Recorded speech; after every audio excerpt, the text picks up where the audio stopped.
Un gamin dessinait tout le temps à l'école, dans les marges de ses cahiers de maths où il s'emmerdait d'orthographe. On lui disait, tu dessines, tu devrais faire une école d'art. On la faisait en fin de troisième, c'est-à-dire au moment du BEPC. Donc il y avait tout de suite un chemin pour celui qu'on avait senti un peu artiste. Et donc c'était des gosses de 14 ans. Il est entré à l'Académie des Beaux-Arts de Valenciennes, avant les Beaux-Arts de Paris, à 14 ans. Donc il avait gagné des prix à 14 ans de sculpture, peinture, etc. Et ça, c'est des œuvres, je vais calculer, je pense qu'il avait 22 ans. Par exemple, oui, c'est quelle date ça? 24-25. Ah, oui. Il est élève aux Beaux-Arts de Paris. Il n'a pas encore 20 ans. Ouais. Il n'a pas encore 20 ans. Donc c'est des œuvres très jeunes. Et franchement, je trouve qu'il y a une belle lumière. Ah oui, c'est un beau tableau. Franchement, c'est du post-impressionniste. C'est exactement tu vois, ce que je veux dire, c'est du post. c'est ce que je dis dans le texte ici, c'est qu'en fait, il faut voir Chaumont non pas comme art brut, mais comme un descendant naturel des mouvements de l'art moderne. Par exemple, j'ai vérifié qui étaient ses profs aux Beaux-Arts. Art Nouveau, un type qui a fait un bas-relief qui est à Saint-Germain d'ailleurs, de céramique, vous savez, Art Nouveau. Oui, donc c'est des gens académiques, très bons sculpteurs faisant des bas-reliefs. Le post-impressionnisme, il pratiquait ça avec son prof de peinture, et aussi le cubisme. Alors lui, il n'a pas fait de cubisme, mais il s'en est souvenu après dans les œuvres ultérieures. Donc il vient de l'art moderne, mais pourquoi la rupture, c'est le passage à la salle suivante, après son exposition Jean Camion, dont vous avez des photos là-bas, quand il a eu ce succès énorme qu'il a refusé en quelque sorte. Mais pourquoi?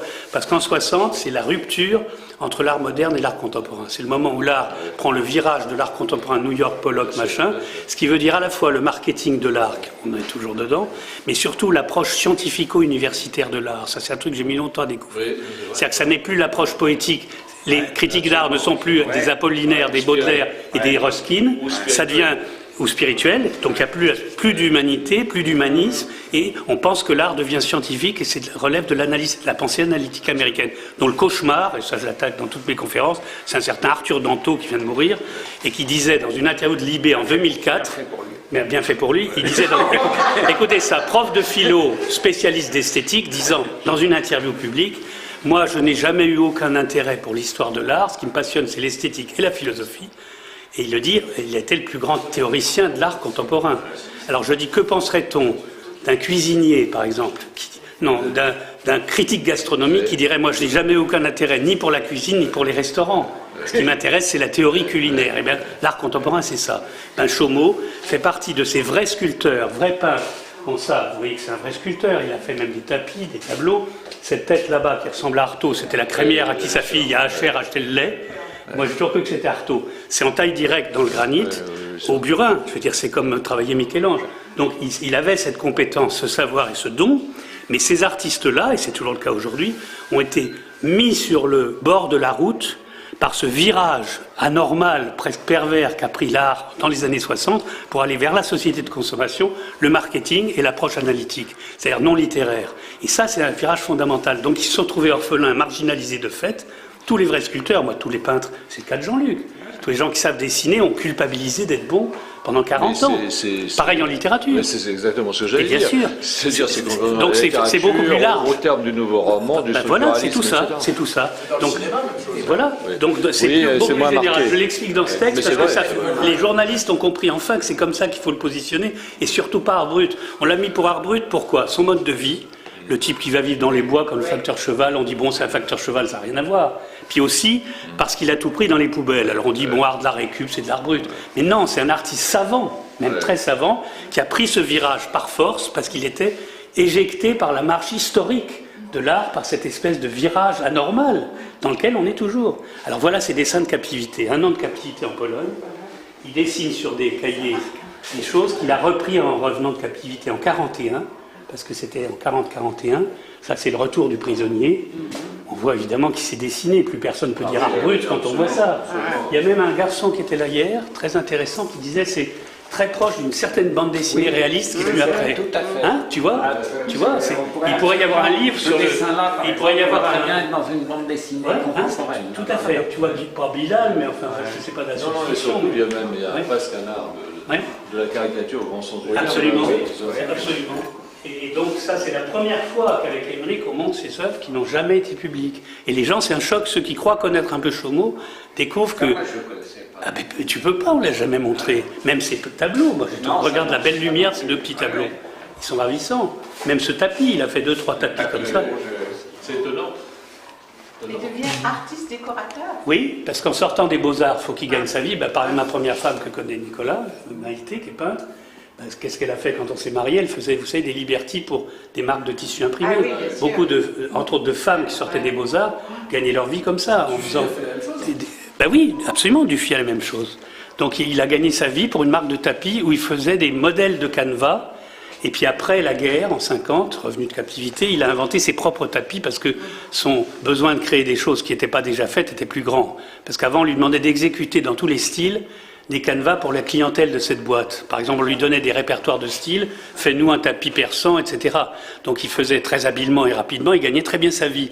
Et les enfants ont été longtemps inconsolables de cette période où leur père gagnait comme artiste décorateur beaucoup d'argent. Donc ils avaient l'impression qu'il s'était normalisé. Après la guerre, il revient traumatisé, comme tellement de gens, de ce qu'il avait vu. Donc il ne pouvait plus se contenter d'être juste en superficie des choses. Sa patronne lui avait dit, comme vous avez 3 enfants, il avait perdu un enfant en bas âge, il fallait qu'ils élèvent 3 petits-enfants, il lui était à la guerre. Elle lui dit, je vais vous confier des laines d'une marque assez luxueuse que vous vendrez à domicile, vous n'avez pas les moyens d'avoir une boutique. Alors Chaumot, tout de suite, invente les laines Minerve, prend les laines, je ne me rappelle plus le nom de la marque, je le dis dans Non, ça c'est la firme, mais la laine, c'était si tu veux comme Rougier et Play ou je sais pas quoi. Il enlève les bagues, vous savez, comment on appelle DMC, et à la place, il invente des bagues à la Chaumot, qu'il appelle les laines Minerve, ce qui est tout à fait illégal. Il vendait sous sa marque inventée et dessinée le truc. Mais qui venait lui acheter? La femme de Kahnweiler, qui habitait le numéro plus loin, et qui tricotait. C'est là que Kahnweiler va le voir, et dit... si j'étais plus jeune, parce qu'il avait déjà un certain âge, j'achèterais tout ce que je vois dans cet appartement et je lance cet artiste au niveau international. Donc il a frisé 2 fois la gloire, et c'est en 60 qu'un galeriste du coin, que j'ai interviewé dans le catalogue de l'Halle Saint-Pierre, c'est hilarant, raconte l'unique exposition, dont vous avez des photos ici, qui a été un succès énorme rue des Beaux-Arts, l'exposition Jean Camille. Elles sont belles d'ailleurs. Alors ça s'appelait Expression noire de Chaumot. Comme il n'avait pas les moyens, toutes les affiches dans le quartier latin étaient faites en monotype à pièces uniques. Donc ils les avaient fait au pochoir, comme là. Et donc il n'en reste qu'une chez une collectionneuse. Et là, c'était des toiles lacérées très dramatiques, des bois brûlés, etc. Parce qu'il commençait l'été à aller sur son terrain d'Achères. Étant là-bas, il a commencé à brûler le bois. Il a découvert cette technique du bois brûlé qui a été sa première expression et qui a fait le fond de cette expo qui a eu un succès fou. Mais comme il a... Alors là, les anecdotes, Émeric les connaît par cœur. Il voit arriver un jour 2 fonctionnaires de Luxembourg, qui étaient les représentants du CECA. Vous vous rappelez que l'Europe a commencé avec le charbon et l'acier, la CECA. Bon. Or, ils avaient un budget 1% pour acheter la sculpture qui allait figurer dans le hall de leur nouveau bâtiment de Luxembourg. Et ils faisaient le tour des galeries de Paris pour trouver quelle œuvre d'art moderne pouvait correspondre au charbon et à l'acier. Ils tombent sur une roue de bois brûlé. Ils disent aux galeristes, c'est hallucinant, c'est noir comme du charbon, ça brille comme de l'acier. On a fait déjà 800 galeries, c'est l'œuvre qu'on veut. Alors le camion dit, mais c'est embêtant parce que l'artiste est très particulier. Et quel est votre budget? Ils disent un prix, et c'était plus bas que le prix que demandait Chaumot. 1,8 million, c'est Chaumot, voilà. 2,3 millions. Oui, quelque chose comme ça. Et alors donc, il les a foutus dehors en disant « je ne suis pas un marchand de fromage, vous voulez que je négocie ça comme on négocie un soutien-gorge ?» Et surtout, il a dit « mais vous représentez quoi ?» Alors ils ont expliqué le charbon et l'acier. Quoi? Toutes les usines qui, avec leur fumée, polluent nos forêts et tuent les animaux, et vous voulez que mon art serve d'emblème à cette entreprise criminelle. Et il les a foutus dehors. Donc rien ne s'est vendu. Le galeriste a fait faillite, mais mieux encore, le soutien de sa galerie, c'était Alix de Rothschild, qui était à l'époque une très très grande... mécène des jeunes artistes. Et elle venait chaque mois, c'était une galerie associative, acheter au moins une œuvre des jeunes artistes pour soutenir la galerie. Chaumot arrive, il trouve cette dame dont la Rolls s'attendait dehors, et elle était à 4 pattes en train de sélectionner des dessins sur une pile qu'il avait laissée dans l'arrière-boutique. Il dit « Madame, que faites-vous avec vos mains couvertes de bagues à manipuler mes œuvres d'art? Foutez-moi le camp, vous n'êtes pas digne de toucher à de l'art. Foutez-moi le camp, madame. » Et fout dehors Alix de Rothschild. Et du coup, le galeriste perd sa meilleure cliente, est brouillé avec elle. Ça nuit à tous les autres artistes par la suite, la galerie a dû fermer. Et c'est comme ça qu'il a chassé Henri Michaud, il a chassé... alors c'est Henri Michaud principalement, qui y avait encore? Cocteau. Ah oui, Cocteau, quand est-ce que tu arrêteras de faire la chochotte? L'art, ça n'a rien à voir avec le théâtre. Ce qui est intéressant avec cette technique, c'est qu'en fait, il ramasse des morceaux de bois morts, un peu partout dans la forêt. Il y a la question de la pénurie des moyens pour lui, et puis ce retour à la nature, qui va sculpter longuement, et ensuite il raconte qu'il les fait cuire, rôtir, pour pouvoir obtenir cette pellicule coûteuse. Il faut imaginer que les œuvres à l'époque sont toutes noires. Il a refusé de vendre ses œuvres, donc ensuite il les a gardées, là il les a peints ensuite dans les années 1990. Et il a un grand sens de la musique, il les appelle des modulations, des préludes. Et ça plaît énormément aux surréalistes. Ça plaît énormément aux surréalistes qui se disent, avec Chomeau, on poursuit l'aventure qu'on a commencée dans les années 30. Et d'ailleurs, Chomeau dit, pour moi, la Joconde, c'est de la photographie. L'objectif, c'est pas de représenter le monde tel qu'il est. Il n'y a aucun intérêt. L'art, c'est concrétiser du rêve. Il est surréaliste, plonge à point nommé. Là, ici, il y a une petite chaussure qui est montrée sur la photo. C'est très amusant parce que Chomeau dit, mon objectif, c'est d'émettre des cellules d'amour. Que les gens s'aiment les uns les autres. Et puis je tombe sur cette vieille chaussure, alors je me dis, mais c'est fantastique, c'est un geste d'amour fantastique cette chaussure. Alors il cloue la chaussure. Puis les gens passent en disant, mais qu'est-ce que c'est que cette chaussure qui est clouée dans la rue des Beaux-Arts, en extérieur. Il y a une dame qui fait une farce et qui dépose à l'intérieur de cette chaussure d'homme un escarpin de femme. Et là Chomeau dit, mais c'est merveilleux. Il y a ce geste d'amour de la chaussure clouée, on a répondu par un autre geste d'amour. Et Chomeau, il dépose une rose. Et il y a André Breton qui passe, et Chomeau raconte dans le livre que tu as écrit avec lui, qu'il y a une discussion qui s'engage entre Breton et Chomeau lui explique toute l'affaire. Vous voyez, c'est des cellules d'amour. Et Breton lui dit, mais voilà ce qu'est la poésie à l'état pur. Oui, c'est ça, c'est l'esprit de ça. Quand on passe cette porte, on voit le moment où il coupe avec la société, il va se réfugier dans la forêt. C'est-à-dire que ça, c'est vers 1964. Après cette expo catastrophe, il décide de ne plus revenir à Paris. Or, la décision qui était dure à prendre, c'est pas tellement l'absence de confort, c'est de passer un hiver complet dans le froid, sans revenir du tout en ville. Et à partir de là, jusqu'à sa mort, il a vécu en ermite, sans aucun confort, comme Diogène. C'est quand même assez incroyable. C'est ça qui m'a fasciné quand j'ai rencontré. Parce que moi, comme dans notre famille, une culture chrétienne des premiers temps, des philosophes antiques, tu dis c'est un Diogène moderne, à 20 minutes de Fontainebleau. Alors là, il y a une histoire très émouvante. Ici, il n'y a que une histoire forte. Vous direz ça quand vous serez chez vous. Et Gilbert de Romezano, qui est médecin, vient de visiter le village d'art préludien avec Chomeau. Chomeau lui donne un papier à la fin de la visite. Vous le lirez dans votre voiture. Il ouvre le papier, changer de vie. Ces photos sont extraordinaires. Oui, alors c'est... Ils sont conservés à la BNF. Eh ben, j'étais en train de faire l'expo de la Halle Saint-Pierre et je reçois cette image par email. J'avais jamais entendu parler d'eux. Et à ce moment-là, je m'aperçois qu'ils me disent, voilà, on fait un travail de performance. Mon copain Gilbert prend la photo, moi je fais la performance. Et très souvent dans l'Himalaya, dans des lieux désertiques, des trucs comme ça. Et il dit, mais notre première série a été faite chez Chomeau. J'étais renversé. On voit Chomeau qui arrive là comme si un ange était tombé du ciel dans la boue. Oui, mais il est là, il arrive et il joue le jeu d'être stupéfait, de trouver cette tête tombée du ciel, parce que ça fait partie de son imaginaire. Qu'un jour, un ange viendrait s'asseoir dans un fauteuil qui était laissé libre pour l'ange. Donc, cette photo m'arrive, je rencontre ce couple de photographes, on devient très amis, mais ils nous donnent, ça ces photos ils nous les ont données pour notre association, ils ont fait des tirages spéciaux, et il est mort pendant qu'on les accrochait. Il est mort en 8 jours au Gilbert. Et alors ça, c'est quelqu'un aussi que j'aime beaucoup cette photo. Un de mes élèves de Nanterre, qui s'appelle, quand j'étais prof au lycée de Nanterre, qui s'appelle Pascal Brousse, était un génial photographe autodidacte, et j'ai gardé le contact avec lui, et il fait des photos panoramiques assez spéciales. Il m'avait dit, tiens, j'aimerais bien faire une photo panoramique de chez Chomeau. Et grâce à cette image et au soutien des Tiphaine, on a pu donner une idée assez géante de ce qu'est l'impression dans la forêt. Parce que vous voyez, les bâtiments, alors on ne le voit pas sur cette image-là, vous en verrez d'autres. Il y avait sur les arbres, maintenant il n'y en a plus, plein d'inscriptions avec sa pensée. Donc il constellait le lieu de ses pensées. Donc les gens avaient sans arrêt un double jeu avec le visuel et la chose à déchiffrer. Il y avait une partie littéraire.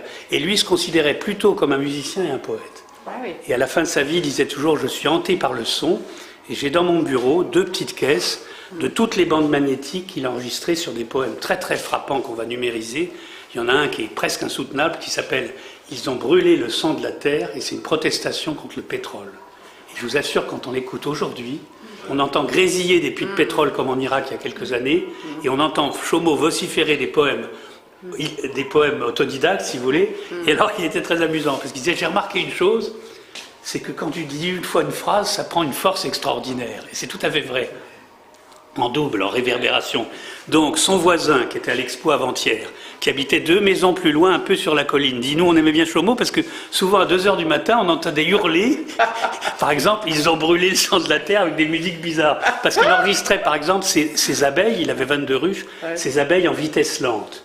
Or, en vitesse lente, à 16 cm/s, je ne sais pas quoi, on dirait des vaches à l'abattoir. Vous savez, dès qu'on change un son, vous savez, dès qu'on change la vitesse de l'enregistrement. Et donc, il a fait plein d'enregistrements en jouant sur la bande magnétique. Et alors, il a laissé, je ne sais pas, des centaines de bandes qu'on est en train de numériser, ça va prendre du temps.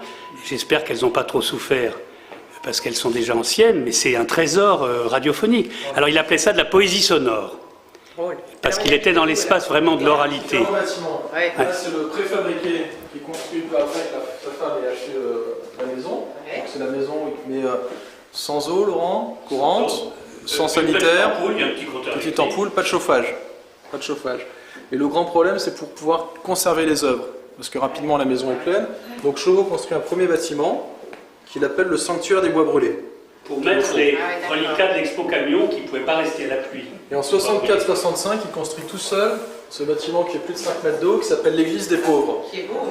Il a une technique qui est imparable. Il ramasse des arbres morts, qui sont bien droits, fait un cadran, il les réunit par du grillage qu'il récupère dans les décharges, et ensuite il décide de faire des murs en les recouvrant avec du staff. Il dit le problème c'est qu'il faut laisser passer la lumière. Je n'ai pas les moyens d'acheter des fenêtres, du verre, et donc il ramasse des bouteilles, il enficelle les bouteilles dans le grillage, et ça fait des vitraux spectaculaires.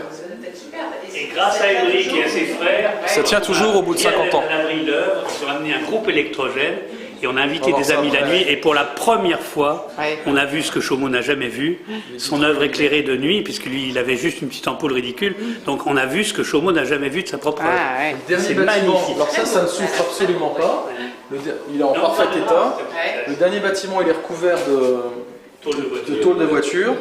Il a plusieurs noms, c'est tout un programme. Chaumont voulait absolument avoir une grande cheminée, mais il a mis longtemps avant d'avoir cette cheminée. Donc au début, il l'appelle remorqueur réfrigéré, parce qu'il y fait froid, avec ses ouvertures Non, basses. c'est surtout parce qu'il disait c'est un remorqueur, c'est un ferryboat pour aller dans un autre monde.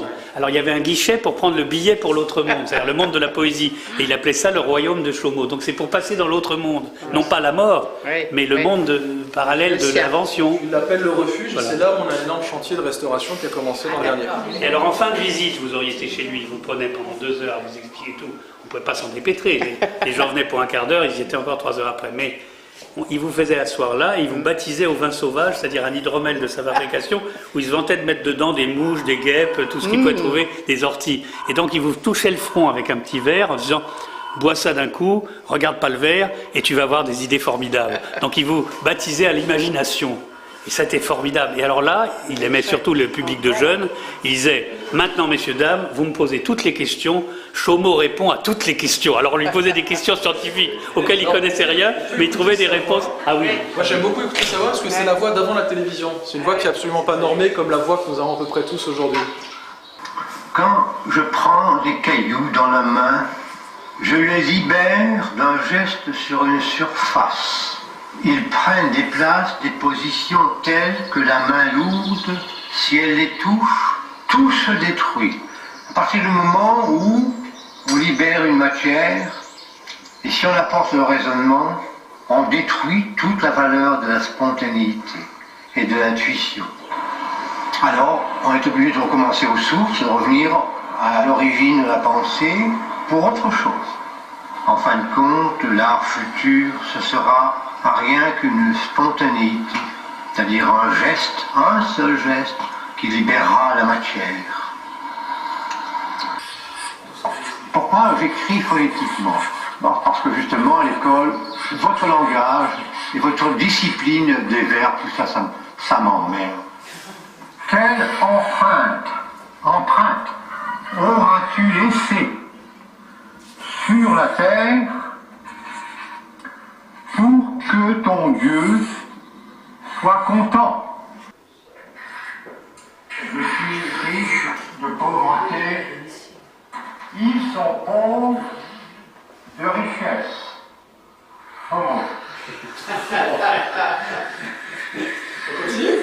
Oui, on continue, on pourrait rester des heures là. Ah oui, c'est un film qui a été diffusé sur Antenne 2 en 1978. Ah oui. Il doit être là sur le site, là, non? Oui, oui. C'est un film de Clovis. Allez-y, je vous en prie.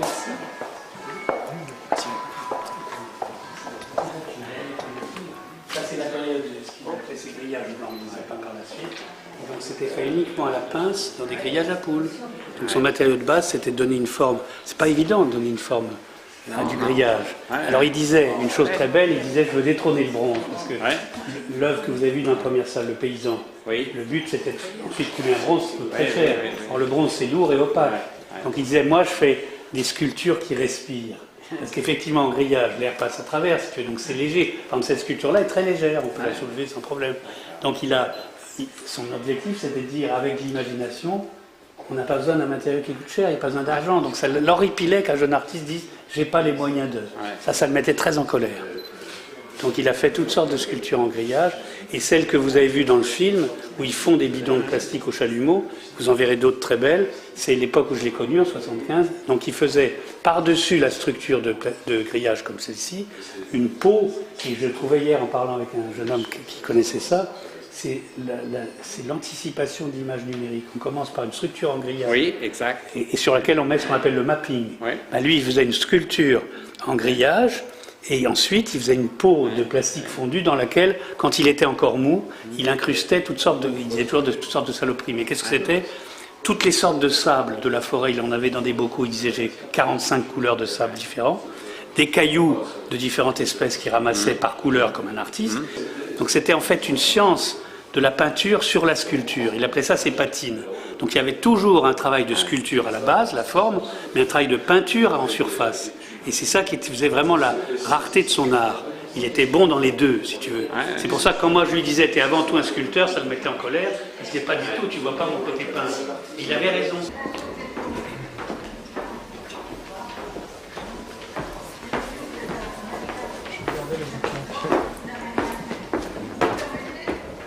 Toute sa vie, il était obsédé par le cinéma. Et il a fait du cinéma expérimental dès sa jeunesse. Avec les films de famille, donc de ses enfants petits, et ça a horrifié sa famille à l'époque, il les a tous coupés en morceaux pour faire un montage sur la symphonie pastorale de Beethoven. Donc il a découpé les films du bébé, de sa fille, qui étaient les seules reliques de l'histoire familiale, donc c'était dingue. Donc sa femme devait être folle en disant mais tu détruis notre mémoire familiale. Il a fait un montage à la Chaumont qu'on n'a pas retrouvé, je crois qu'il existe encore. Et donc il avait conçu cette église comme une salle de cinéma, sauf qu'il y avait un détail qui manquait, l'électricité. Donc il y avait ici, dans cette partie, une sorte de plateforme pour mettre un projecteur. Il avait fait dans la partie basse l'équivalent d'une petite scène de théâtre où il y aurait eu un écran pour que des jeunes réalisateurs viennent projeter leurs films. Sauf que ça n'a jamais eu lieu, il n'a pas eu le moyen de le faire. Donc c'était une salle de cinéma en fait. Puis alors là, il y a une anecdote sur cette œuvre qui s'appelle Semence humaine. Il a fait une série d'œuvres qu'il appelait Ses puretés, avec ses personnages simplifiés. Alors ça portait très joli ton, chorale sans voix. Ici c'est Semence humaine. Or, à l'époque, venait un garçon qui était l'ingénieur du son de Jean-Michel Jarre. Il s'appelle Michel Guès, c'est un ami de Clovis Prévost et de moi. Et un visiteur m'a fait remarquer, Émeric l'a sur son iPhone, il y a une pochette de disques de cette époque de Jean-Michel Jarre qui est assez librement inspirée de cette accumulation de têtes bleues, refaite en numérique. Et donc il y a des connexions très étonnantes qui s'établissent. Alors ça, c'était du contreplaqué qu'on achetait à Mille-la-Forêt. Parce que quand il ne pouvait pas faire autrement, il achetait quand même. On allait chez le droguiste se faire couper des grands contreplaqués qu'on ne pouvait pas trouver dans les décharges de cette dimension, et on achetait de l'acrylique et des pigments. Vous connaissez chez les droguistes d'autrefois ces merveilleux tiroirs à pigments. Le chef de Jean-Michel Jarre. Ah oui. Et c'est l'époque, vous voyez, et ça coïncide. C'est un petit côté aussi mannequin. Oui. Métaphysique. C'est marrant, alors justement, les gens de bureau qui n'aimaient pas, ils les appelaient les mannequins. Ils appelaient ça les mannequins. C'est encore un mannequin. Quand il voit quelqu'un de trop bien habillé, il dit oh, j'ai reçu 3 mannequins.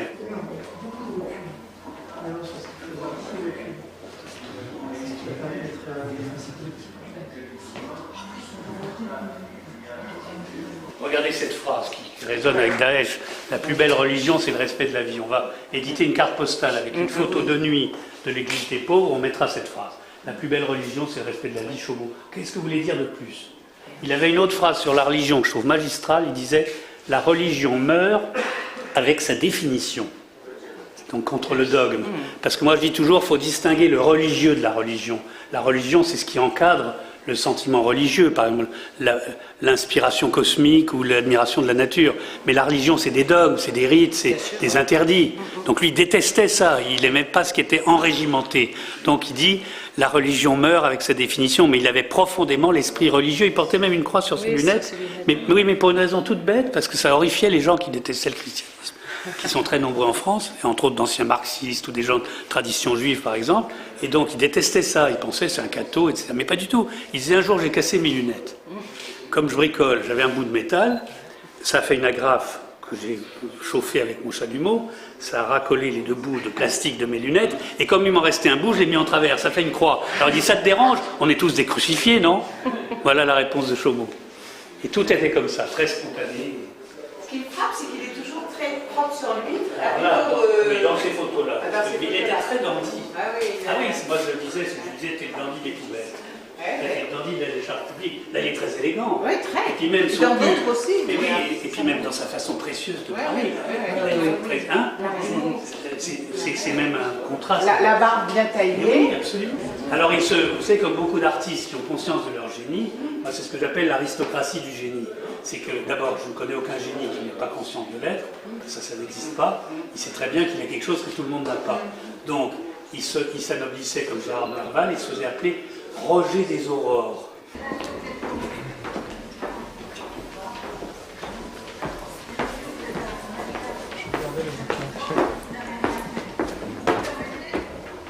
Alors il y a des gens qui détestent la peinture de Chaumont. Oui, Moi, Oui, non mais je comprends. Non, mais je Moi, comprends. j'aime moins ça. Oui, mais je comprends. Moi, je suis sensible aussi, mais je l'ai vu faire aussi. Alors, c'est ce qu'il appelait l'art cellulaire. Parce qu'il était obsédé par l'idée que le monde est fait de cellules et de vibrations. Et à la fin de sa vie, il disait, je me suis aperçu avec le temps que la sculpture, c'est une vibration. Et il prétendait, alors il était sûrement sincère, mais que quand il a reçu beaucoup de visiteurs, il n'arrivait pas à s'endormir parce qu'il voyait dans son lit des trains d'ondes qui venaient dans ses yeux, donc il avait des phosphènes, si vous voulez, particuliers. Il dit, ce sont toutes les pensées de mes visiteurs qui, sur le chemin du retour, pensent à toutes les conneries que je leur ai racontées. Et ça m'empêche de dormir. Il avait aussi une phrase très drôle, il disait, pourquoi on pense mieux la nuit? Parce que tous les cons sont endormis, alors les idées passent mieux. Et ça, il n'y a que Chaumont pour dire des trucs comme ça. C'est pour ça que j'ai fait un livre où je l'ai enregistré, parce que c'était des perles. Je ne voulais pas perdre ça, il y en avait une par jour, de trouvailles, de formules. Alors il les notait sur un papier en écriture phonétique, et le soir, sa journée finie, il prenait son magnéto, et il les vociférait 2 fois sur des fonds musicaux de sa composition, parce qu'il disait, tu vois, ça réverbère, quand tu le dis 2 fois, on fait plus attention au sens. Donc il disait... Alors par exemple, il y a une bande qui s'appelle AKK, Académie Française. Donc ça vaut bien comme les dadas. Il y en a une terrible contre le pape aussi, et puis la plus terrible, ils ont brûlé le sang de la terre contre le pétrole, contre l'industrie du pétrole.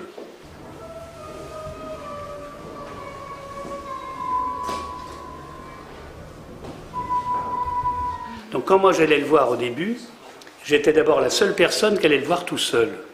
Parce que j'ai vite remarqué que les gens avaient tellement peur, parce qu'ils se demandaient, ils disaient, est-ce que je suis chez un fou? Il ne faut quand même pas prendre trop au sérieux ce que dit ce fou. Donc ils allaient à plusieurs pour pouvoir un peu se rassurer et surtout ricaner par derrière. Ouais. Moi j'ai toujours vu les équipes de télévision ricaner en filmant Chaumont. Ils me disaient, il y a Antenne 2 qui vient, mais sauf que le technicien se foutait de sa gueule dans son dos. Et ça c'était humiliant et insupportable. Et donc moi j'étais le seul à venir l'écouter tous les jeudis, l'enregistrer, et ça l'a apprivoisé parce que pour la première fois, en plus j'étais jeune, ce qui est rassurant pour quelqu'un de mon âge, il avait mon âge, donc pour la première fois, quelqu'un de plus jeune le prenait au sérieux, sans censure. Et comme on a publié le livre, c'était Jean-Claude Simoën qui a fait faillite 1 an après, le livre a été jeté au pilon et je l'ai racheté 1 centime le livre, 2500 livres, 2500 francs, je viens d'épuiser le stock dans la cave d'une amie à Fontainebleau, et bien c'est le livre d'entretien qui est là, eh bien, Chaumont, pour la première fois, pouvait dire « on m'a écouté complètement sans me censurer ». Et ça a tout changé. Il s'est mis à accepter que les reportages télévisés viennent chez lui, même si on se moquait de lui, parce que c'était dans le livre. Alors il a appelé ça, il a rebaptisé aussitôt la Bible du prolétaire.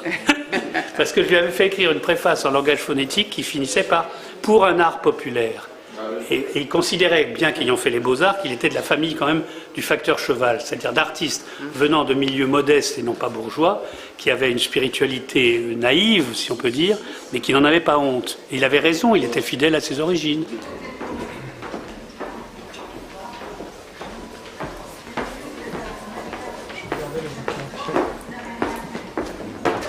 Il faisait beaucoup de têtes, ouvrant la bouche d'un air dramatique, et il disait « je fais des têtes parce que ça m'inspire pour aller plus haut ».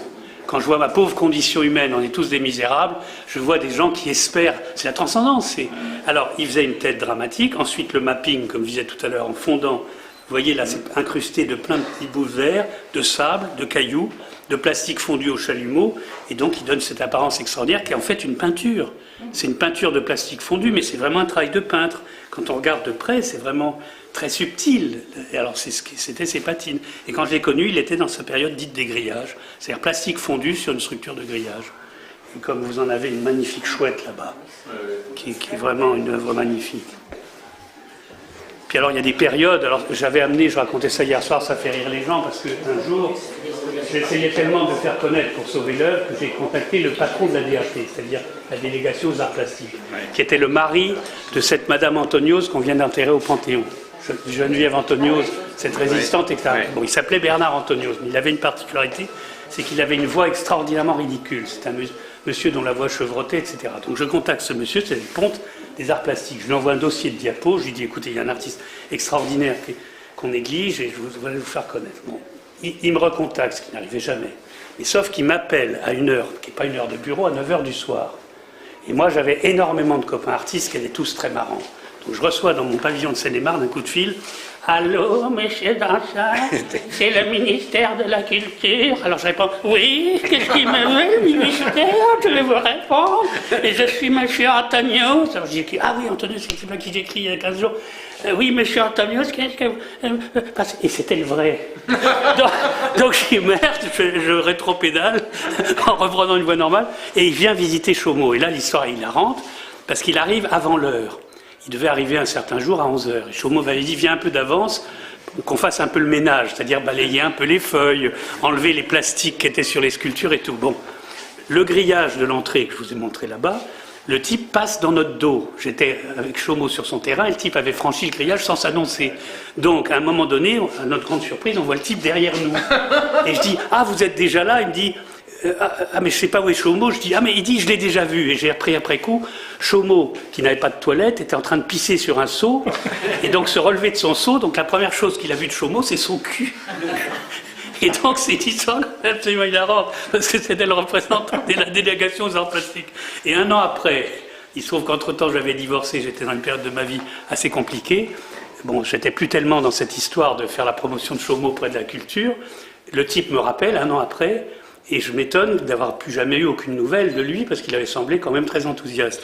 Et il me répond textuellement, « Non, Chaumont, ça n'a pas d'unité, c'est trop littéraire. » Alors, trop littéraire, ça veut dire trop de discours, il raconte trop d'histoires, il y a trop de titres, et pas d'unité, parce qu'il a plein de manières. Or, justement, comme Picasso et comme Dubuffet, des séries. Alors, mais ça, je me rappelle cette objection de dire il n'y a pas d'unité. Alors, on avait un projet pour se venger de ça avec Chaumont, c'était de faire simultanément dans 10 galeries, 10 expos de ces manières différentes sous des noms différents. Et ça aurait été assez génial. De faire une expo des grillages sous un nom, des Ciporex sous un autre, des peintures sous un troisième, et de faire apparaître d'un seul coup 15 artistes géniaux. Et ça aurait été très amusant. Bon, on n'a pas pu le faire, mais voilà. Alors tenez, ça c'est pour l'anecdote. J'étais ami avec le docteur Ferdière, le psychiatre d'Artaud, que vous voyez ici.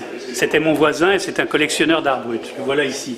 Il est très célèbre parce que c'est le psychiatre qui a sauvé Artaud de la folie, mais en même temps en lui faisant des électrochocs. C'est toute une histoire. Et j'ai publié les mémoires de Ferdière, pas ses mémoires, j'ai publié le dossier psychiatrique d'Artaud dans un livre qui vient de reparaître, qui s'appelle Artaud et l'Asie. Et donc c'était un grand ami.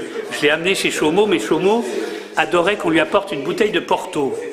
Et donc, si on voulait être vraiment bien vu de Chaumont, il fallait amener comme présent une bouteille de Porto. Bon, là, c'est du vin rouge, mais les voilà qui sont en train de commenter le choix de la bouteille. Et j'adore cette image parce que leur rencontre était très improbable, mais ils avaient un point commun, ils étaient tous les deux nés en 1907.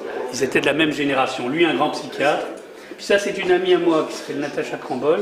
J'aime bien cette image parce que Chaumont, à la fin de sa vie, a fait un film dont vous verrez des images dans la dernière salle, en faisant des mises en scène de ces sculptures filmées la nuit. Et là, c'est un passage sur Verdun, parce qu'il était né en 1907 et il a connu les 2 guerres mondiales.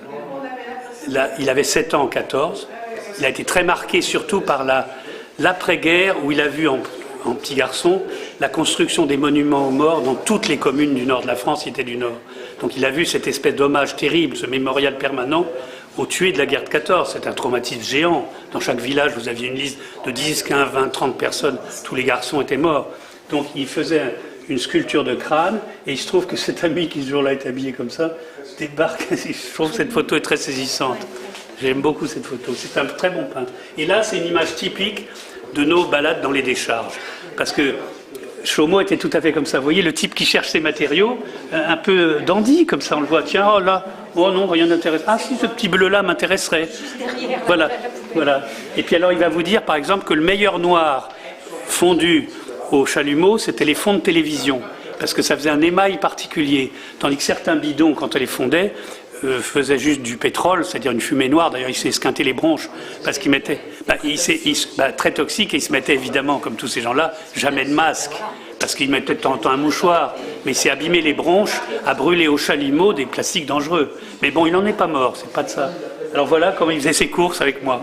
Et dans ces décharges, je peux vous dire, vous voyez, c'est l'hiver, c'est de la neige, et là, je peux vous dire, il y avait des rats.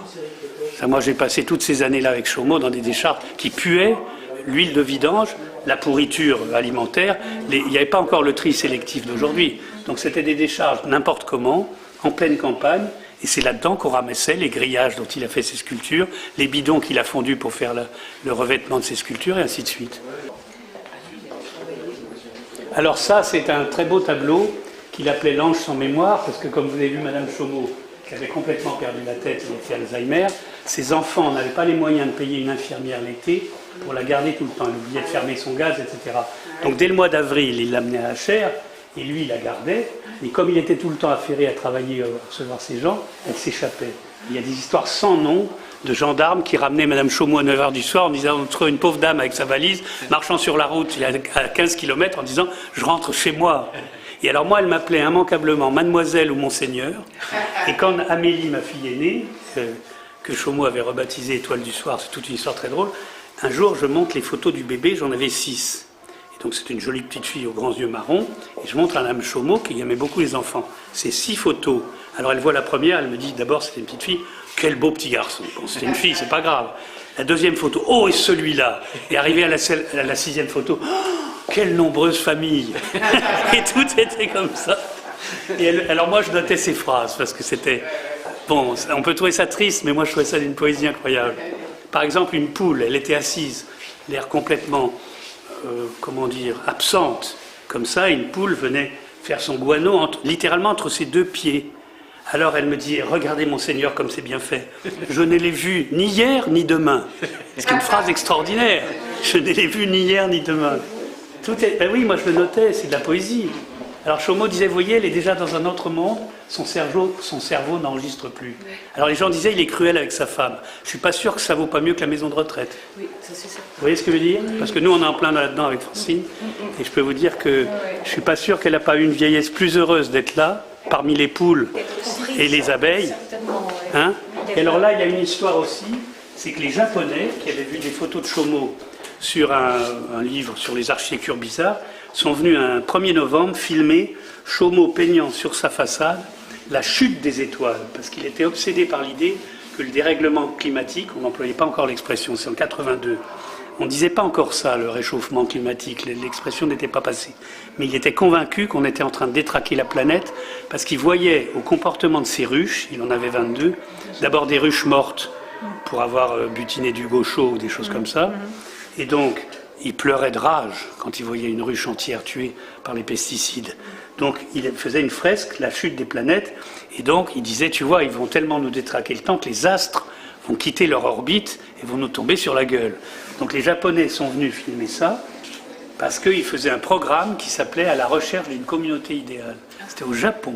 Et donc j'avais l'ami qui a fait la très grande photo de l'entrée, je lui avais demandé de venir, et donc il a fait les photos off, comme on dit, du tournage. Et je suis très attaché à ces photos, parce qu'on voit que des gens sont venus du Japon pour photographier ce fou français que les Français ne venaient pas voir.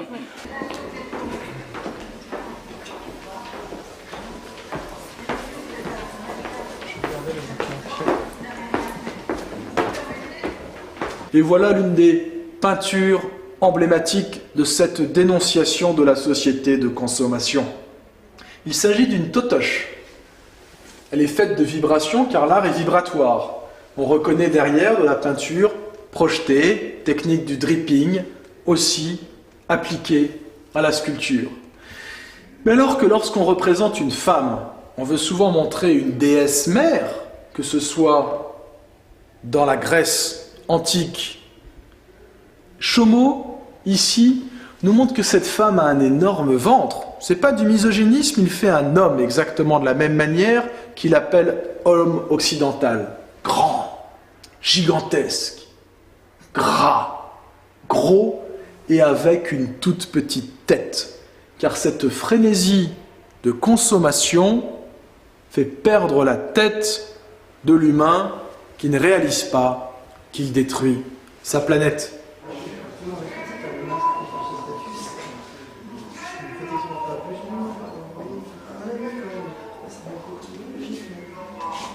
C'est des tubes de couleurs qu'on fait fondre et dans lesquels on souffle des trucs. Et donc, tout de suite, qu'est-ce qu'il avait fait? Il les avait accrochés pour faire des orgues tibétains. Et donc, avec le vent, ça faisait ce qu'il appelait son harpe éolienne. Et c'est vrai que c'était un des premiers trucs qu'on entendait. Parce que le verre, c'est très sonore. Donc, on entendait ce cling-cling. Et c'était très tibétain. On appelle l'arpe de verre. Ben, ah oui, Ça, ah oui. Alors ça, et alors lui, il était ami avec, je ne sais pas si vous connaissez ça, les frères Bachet, Ah qui bah étaient oui, les bien types, sûr, qui étaient de grands amis de Chomo. Donc il a été dans toute cette culture de la création d'instruments acoustiques qui n'étaient pas encore l'ordinateur. C'est ce qui a préfiguré la musique numérique. Et après Jean-Michel Jarre, ce que je racontais tout à l'heure. Mais les ouvriers de Messiaen, si j'ose dire. Oui. Alors il y a une anecdote là-dessus, puisque vous parlez des sons, c'est qu'à la fin de sa vie arrive ce jeune homme adorable, ami de Clovis Frévaux et de moi, Michel Guès, qui était l'ingénieur du son de Jean-Michel Jarre. Il aide Chomo à s'acheter un synthétiseur. Et voilà ce que ça donne. Chomo donc va avec un technicien, c'était compliqué. Acheter un appareil quand même très compliqué, plein de boutons. Première chose qu'il fait, il le simplifie. Alors il prend un gros scotch, comme ça, un marqueur japonais très large, les touches inutiles, il les raye, il scotche celles qu'il n'utilise pas et il décrit sur une boîte « Chomo rencontre la technologie ». En phonétique. Moi, j'adore ces histoires. Et du coup, il s'est mis à faire sa musique électronique avec des sons électroniques. Et on a ces bandes. Il faudrait qu'on en fasse quelque chose, mais ça, c'est du boulot.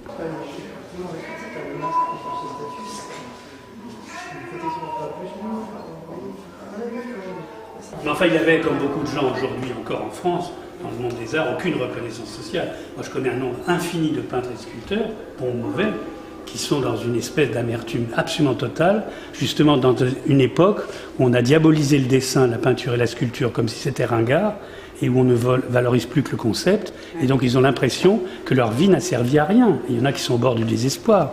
Donc il y a une aigreur énorme, et lui a partagé une grande partie de sa vie, cette aigreur, mais heureusement que son mode de vie radical l'a aidé à, comment dire, à trouver un terrain où il pouvait s'exprimer sans être confronté à ça.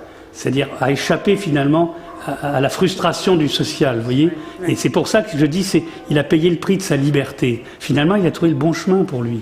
C'était la condition pour qu'il puisse créer en toute liberté, en se fichant de savoir si ça plaisait ou pas. Mais votre mari qui le collectionne, Dubuffet, c'est pareil. Il avait mis son business de vin de Bercy, ça lui permettait de créer sans avoir besoin de vendre. Et il dit, maintenant que j'ai de l'argent, tant pis si ce que je fais plaît à personne. Et donc c'est la liberté d'un artiste. Chomo, lui, c'est en allant se priver de tout matériellement qu'il a gagné sa liberté de création. Finalement, il y a une logique à tout ça, il y a un choix personnel. C'est à la fois un rejet de la société, parce que les galeries ne voulaient pas de lui, et que l'art se tournait vers une autre direction qui n'était pas la sienne, mais c'est aussi parce que lui avait ce tempérament très extrémiste de vouloir aller jusqu'au bout de sa liberté. C'est pour ça que je dis qu'au fond, c'était le meilleur chemin pour lui. Et je pense que pour un créateur, rien ne vaut d'avoir payé le prix de sa liberté. La liberté, c'est pour un créateur, je parle. C'est vraiment, on ne peut pas imaginer qu'on ne soit pas libre dans sa création et dans sa pensée. Regardez le pauvre Proust s'enfermer dans une chambre asthmatique avec du liège jusqu'à sa mort, après la mort de sa mère et la guerre de 14, il faut le faire. Et écrire 4000 pages qu'on veut pas, que Jacques Rivière veut pas publier ou presque, c'est pas rien, c'est la même chose. Donc pour moi, au fond, c'est l'exemple d'un grand créateur, et pour peut-être conclure là-dessus, rien à voir avec l'art brut. C'est un artiste savant, même très savant, vous avez vu, doué dans plein de domaines, qui a un sens de la forme. Il aurait pu, dans un autre siècle, il aurait été sculpteur animalier, par exemple. Il aurait fait des animaux parfaits. Donc c'est un artiste savant qui utilise des matériaux non savants, qui ne sont pas ceux des beaux-arts, et qui a adopté un mode de vie érémétique, c'est-à-dire ermite, par choix spirituel par rapport à une société qui est devenue matérialiste totalement et qui est devenue presque perverse. Donc il y a un choix philosophique radical, et les générations actuelles, je ne sais pas si vous avez vu le film Demain, sont très sensibles à ce tournant, Et c'est pour ça que cette expo, pour la première fois, et Aymeric l'a constaté comme moi, les journalistes, au lieu de reprendre le dossier de presse en faisant un mauvais copier-coller, font tous des articles où ils expriment leur propre réaction à l'expo, ce qui est rarissime. C'est allé jusqu'au journaliste de La Croix qui m'a téléphoné pour prendre des nouvelles de ma santé après avoir écrit son article. Vous connaissez beaucoup de journalistes qui font ça ? Eh ben, donc c'est l'écho de l'expo Chaumont. Les gens sont sensibles à ce thème. Ils disent au fond c'est un visionnaire qui a pressenti le mauvais tournant que prend la civilisation en ce moment. Et il disait toujours mon art a une valeur d'avertissement. Et il signait Chaumont responsable.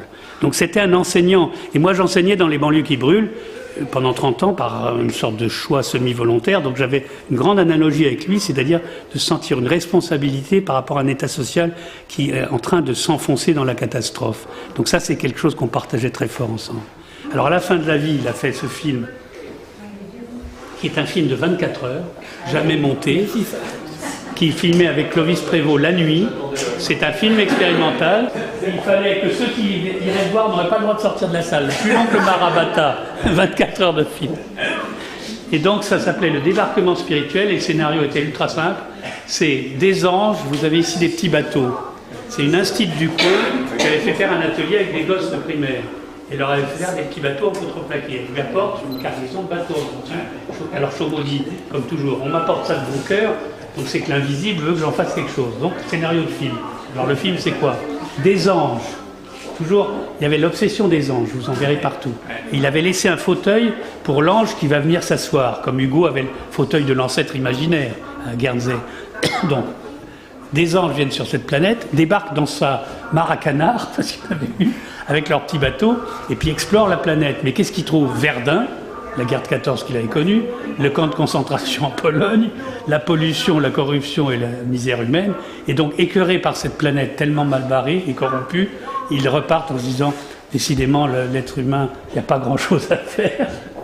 Donc c'est un scénario apocalyptique. Et il disait cette phrase qu'on a reprise là, nous n'allons pas vers l'apocalypse, nous sommes l'apocalypse.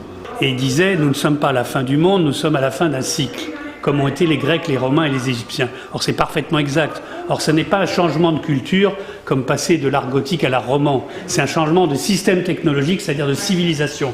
Donc, beaucoup plus violent. C'est comme la révolution néolithique. Et donc, le numérique est l'équivalent de l'invention de l'écriture. Et là, il avait conscience de ça. Il me disait, tu sais, dans le futur, une sculpture, ce sera dans l'espace, ce sera purement virtuel. Il n'avait pas d'ordinateur.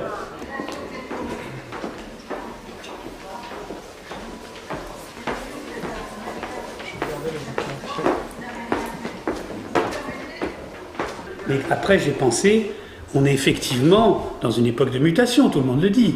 Mutation technologique, etc. Ben, ça se prenait la forme d'un peu de science-fiction, mais c'était les mutants. Mais c'est une interprétation poétique d'une réalité historique, la mutation dans laquelle on se trouve. Moi, je dis toujours qu'à ma génération, je suis né en 1946, on a vu mourir une civilisation, la civilisation agricole.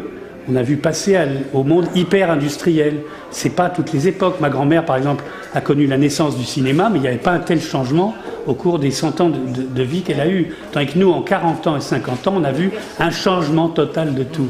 Et ça, c'est unique dans l'histoire. On est la seule génération qui doit s'adapter à un changement aussi radical. Et c'est pour ça qu'on est tellement perturbé, qu'il y a tellement de fous et tellement de gens qui mangent du médicament et des tranquillisants. Parce qu'on est dans une époque de mutation terrible. Alors lui, dans sa forêt, faisait une interprétation poétique, si je puis dire, de cette réalité objective, mais avec ses mots à lui, et c'est un des grands thèmes de son inspiration. Donc c'est tout sauf faux, fou. Vous comprenez ? Moi, je l'ai jamais pris pour un fou, je l'ai pris pour un artiste visionnaire. Aux États-Unis, on utilise beaucoup ce mot, visionnaire, pas en France. On l'utilise, mais moins. Mais aux États-Unis, c'est une évidence, parce qu'il y a dans l'art brut, entre autres américain, beaucoup de prédicateurs, catholiques ou protestants, qui illustrent des choses de la Bible, par exemple l'Apocalypse, qu'on appelle le livre de la révélation là-bas en anglais. Donc on est habitué à l'idée qu'on puisse avoir une inspiration de type mystico-religieux. C'est qu'en France, on a un fond marxiste, très anticlérical, très anticatholique. Le catholicisme et la religion est trop associé à l'idée de classe sociale bourgeoise opprimante. La Révolution française s'est faite contre la religion, et donc finalement, on est très anti-religieux. Il y a un fond anti-religieux en France, mais pas du tout aux États-Unis. Et donc du coup, un artiste qui a une inspiration, je dirais, mystico-cosmique, etc., est très mal perçu. C'est considéré comme du paranormal, un peu bizarre, un peu louche, ou comme une régression qui nous ramènerait à l'Inquisition, par exemple. Mais c'est vrai que Chomo, moi je l'appelais l'ayatollah Khomeini au début. Parce que quand on entendait parler, si vous voulez, de la société, il y avait une sorte de violence, comme les prophètes de l'Ancien Testament, qui étaient très violents. C'est très violent, l'Ancien Testament. Quand il dénonce même Jésus chassant les marchands du temple, c'est très violent. Il y avait un côté comme ça chez Chomo. Diogène était un type qui n'était pas tendre, ôte-toi de mon soleil. C'est un Diogène moderne, Chomo, dans sa forêt. Donc moi, j'avais cette culture, je voyais une analogie avec ces choses-là, et je me disais, c'est extraordinaire, en 1975, où je l'ai rencontré, de rencontrer quelqu'un qui, dans la société de consommation contemporaine hyper scientifique, adopte encore cette posture qui nous rappelle les saints de l'Antiquité ou les philosophes antiques. Et ça m'a fasciné, parce que j'avais l'impression qu'on reprenait contact avec une chose très importante qui était pratiquement éradiquée.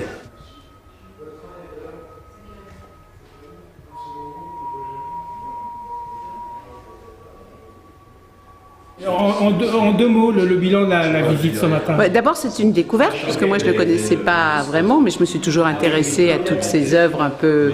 Mais j'ai appris aussi que Shlomo, c'est ça qui est intéressant, c'était pas seulement l'art brut, c'était aussi quelqu'un de très construit, qui a une philosophie de vie, qui l'a entraîné dans un mode de vie, dans un mode de création tout à fait différent. Et donc ce mélange de ce que moi je pensais être de l'art brut et d'une construction un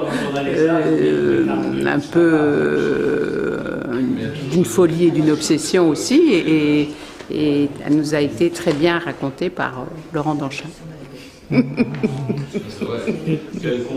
Et en fait, avant ce matin, Chomo pour vous, c'était... Pas grand-chose. J'avais vu une photo grâce à mon mari dans un livre de Michel Ragon, donc c'est une découverte totale et passionnante. Je rêve que d'une chose maintenant, c'est d'aller voir sur place le lieu où cette création s'est effectuée. Et voir d'autres œuvres aussi, bien sûr. Chomo, j'en ai pas eu assez. On est arrivé au bout, c'était fini, et j'en demandais encore. C'est magnifique, ça part partout, c'est surprenant, c'est foisonnant, c'est du bonheur, voilà, c'est encore une fois. Pour la première fois, Chomo, c'est quand? C'était il y a très très très longtemps ou c'est récemment? C'est très récent, et je me souviens d'une exposition où il y avait des photos, et j'ai cru, l'exposition devait être bien faite, que j'avais été dans les bois voir pour de vrai. Et en fait, j'ai le souvenir dans le train là, en arrivant qu'en fait, j'ai pas vu la forêt, mais j'avais vu les photos, j'avais imaginé les choses au travers de ça. Mais je les avais pas imaginées aussi magnifiques. C'est-à-dire Chomo, je l'ai vu qu'au travers de photos. Et là, c'est un choc, un vrai choc.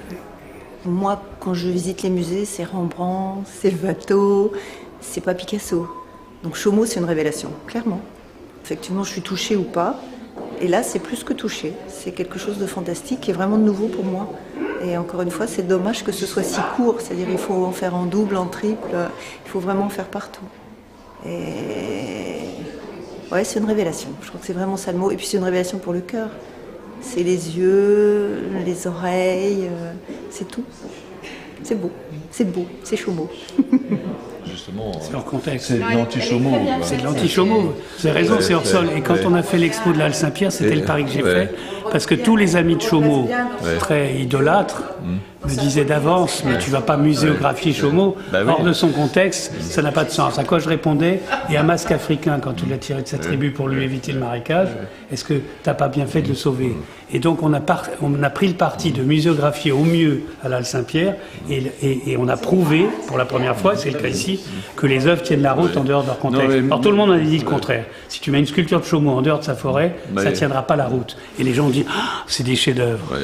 Mais même ça recrée vraiment complètement, on sent un univers mental, une sensibilité proche qui se termine par la ponctuation de Chomo imprécateur, mais il y a tout un monde, quoi. Le monde est ce qui montre la force de chacune des périodes, si j'ose dire, et des différences. Hein. C'est pas... Du coup, je suis allée voir l'exposition de Paris. Non, c'est très étonnant. Et au-delà des métamorphoses, enfin, des périodes, il y a quand même justement une unité profonde et puis on sent la science. Personnages. Oui, enfin ça, il faut savoir. Oui, mais Oui, vous avez raison.